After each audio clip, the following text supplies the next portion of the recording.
Ngikubingelele mbukeli ngiphinde ngomukele kwesimanje sekulithela indaba ifika ngaso isikhathi kubonakala sengathi ke kumshubele ngempela ke uGotole njengoba ke belokhu bemdonsa ke ngayo ke indlebe laphana ke sokhumbula ukuthi ke uGotole ke useyiveze ke amahlandla ke amaningi ukuthi ngempela ke uyafisa ke ukuthi ke umkhoto ke wesizwe ke uthathe ke lona ke ukhetho kube yiwona ke obusayo ke umhlaba wonke jikelele sebemdonse ngendlebe ukuthi ke njengoba ke iMK ke ilokhu iyenza kahle ke kulezi insuku noma ke kulamalanga kumele ke nangalelo ilanga isithatha lona ke ukhetho kube yiyona ke futhi ke ibakhumbule ke abantu ke okuyibona ke ethe bavotela yona ke iyona ke iMK mbukeli ngabe kuthini ke okwakho ukuphawula mayelana nalo ke lolu daba lwakhe ke uGotole njengoba naye ke ekhona laphana ke kunguyena ke ohamba phambili ke kuona ke umkhonto ke wesizwe noma ke ngayo lenkulumo ke yakhe ke ubafo obekela yena ke uGotole kule nkulumo mbukeli ke engizokubekela yona njengamanje noma ke ivideo ke engizokushare nayo ke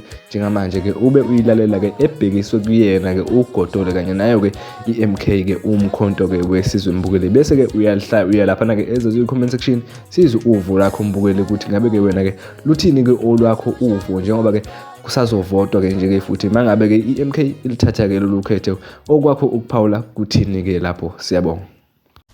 wenkomGotole awusondelelana mntaka baba awusondele uzohlala la eduze kwami ngifisa sikhulume mfowethu ngiyayibona iMK ukuthi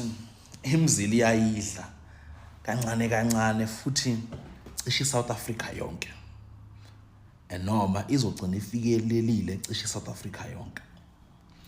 bengizothi ke mina wenkomGotole bafowethu nina eniseduze nabantu abanezikhundla noma nabantu abaphezulu ngifisa nikhumbuze MK ukuthi neEFF ike yafika yadla imizila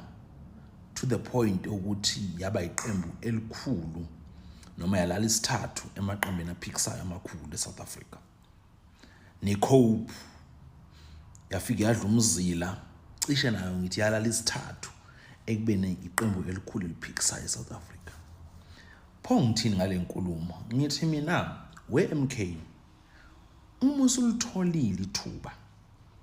lokuba semandleni uzulisebenzise kahle ngoba abantu abazona izilima uzungabakhohlwa abantu uze ungabakhohlwa abantu yebo ngeke nanelise wonke umuntu kodwa uma nilenzile iqiniso kubantu imisebenzi yeni iyona yokukhuluma ngaphezulu kwemlomo yenu uze ungabakhohlwa abantu weMK party ngoba labantu abakubeke phezulu bahlisana fast abantu baSouth Africa badlali bakuhlisa nje fast beshesha buzi MK neCope iEFF neCope bakuhlisa ngathi awukazi bephezulu ilowo nje ngifisa ukusho enganza wethu ukuthi siyajabula